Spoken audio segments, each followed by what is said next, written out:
Хууль зүйн дотоод хэргийн сайдаар ажиллаж байсан 17 онд цагдаа ялганы тухай хуулийг батлуулж цагдаа ялбаагчдын нийгмийн асуудал, ажил амьдралын баталгааны асуудлыг шийдэж байсан.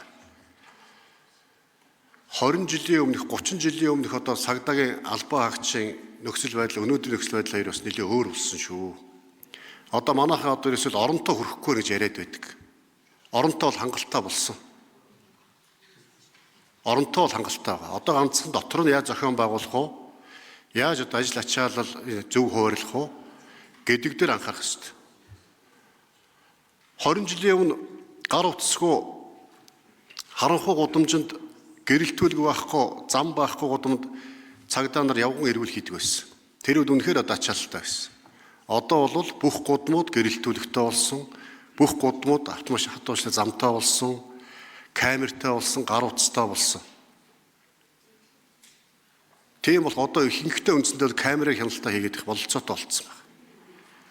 Тийм болохоор хаана ачаалттай байна, ачаалттай газар руугаа тэр гудамд харанхуй гудамд явган гар утасгүй эрүүл хийдэг байсан нөхцөл байдал өөрсдөнтэй холбоотой одоо илүү гарч байгаа оронтойгоо шилжүүлэх тиймэрхүү зохицуултууд бас хийх ёстой шүү.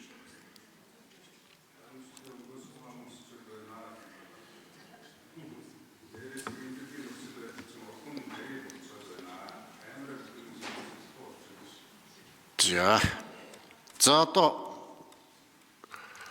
дэмжсэн дэмжээгүй гişүүд үгүй л тийм үү?